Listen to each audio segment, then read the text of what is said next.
starts to blow, how you gonna keep this flame alive?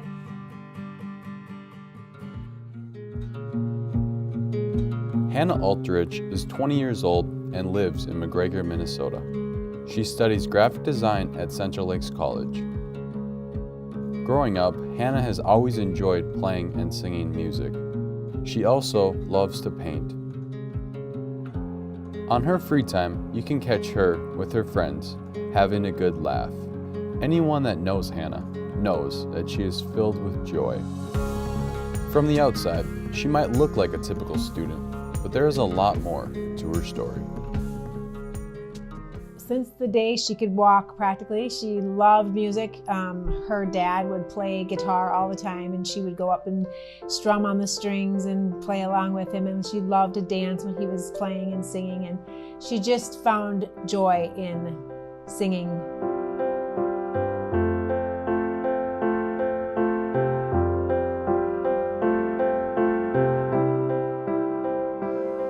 You know, Hannah, her middle name is Joy, and that's literally what it was like when she was little. He said that I wasn't allowed to play his guitar until I was able to fit my hand around the neck of the guitar. When I was growing up, I wanted so much to be able to do that, and I tried to stretch my hands out so I could be able to play. She was full of life and music.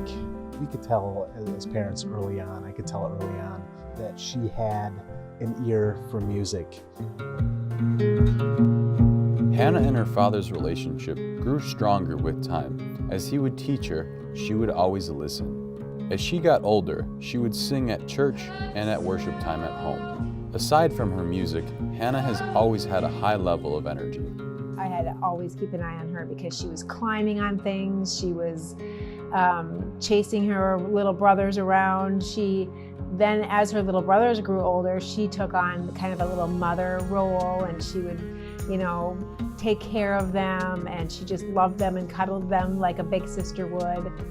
One day in September, when Hannah was 17, she noticed something peculiar on her neck. I wasn't really sure what it was, and I went to my mom and I asked her, what do we do? It wasn't going anywhere, and so we decided to schedule a doctor's appointment. When we went in, our doctor took a look at it, and right from the start, you could just tell on his face that something wasn't right.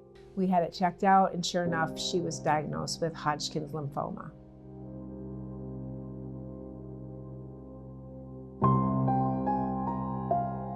My family on my side has had a lot of cancer. I've lost many family members from it. For my daughter to have it, Hannah, it struck a chord. After that, it was a complete whirlwind. It was very scary as a parent, as a family. I remember coming home and telling the kids what was going on, and we were all in tears. We were scared at first, but Hannah just kind of seemed to be like, I think this is gonna be okay. I think everybody's gonna be okay.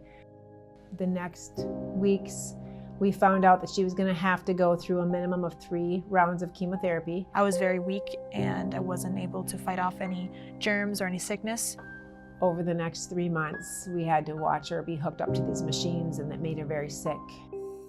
When Hannah was in the hospital, one of her friends dropped off a gift for her, and she realized in that moment, I have cancer. I'm in a hospital bed right now. And I just remember I held on to the gift, and I just started crying.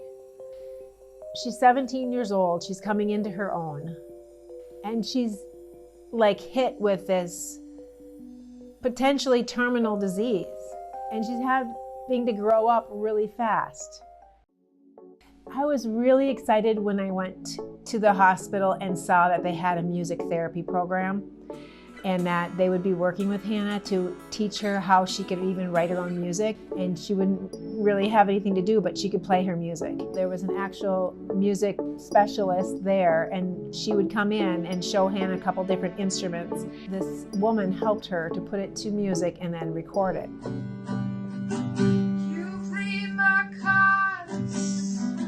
You write my rights, you break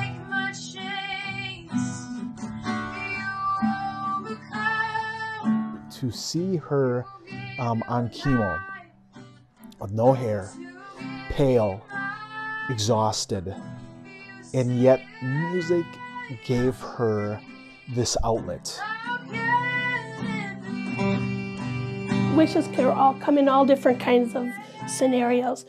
And so Hannah and her family were meeting all these board members, and then they presented her with her equipment in this big surprise. She proceeded to say to everyone, would it be okay if I play? You know, I've got a couple songs I'd love to sing for you.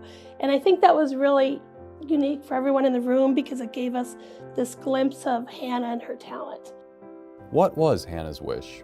So I asked for a recording studio setup. They gave me a beautiful Taylor guitar, a camera, microphone, equipment. It was just the whole thing. It was such a wonderful, wonderful gift, and I appreciate it so much. As time passed, Hannah started to become stronger each day. Not only physically, but psychologically as well, taking it day by day as her and her family prayed for her. Finally, the day that everyone has been waiting for. Go see the doctor, and he said, great news. Like, there's no cancer. It's not in any of the lymph nodes. It's undetectable. And just to hear that, it was a miracle. I just felt on my heart like, I know it's gonna be okay.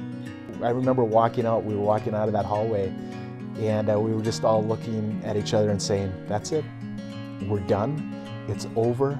I just felt the Lord's hands around me the whole time, like he was holding me the whole time. I really think during that whole experience, I was really strengthened. I don't see as myself suffering, but I see as in a way that I was becoming stronger. Even at the beginning, Hannah never gave up. She kept her head high and her guitar higher. Music helped her get lost and forget about the pain. Hannah is a wonderful example about how you should never give up when defeat is near. Music was always a way to help me get through anything. It was kind of a peace that was brought. Hannah's future plans are to look for a graphic design job and continue music. Whatever happens next is up to fate.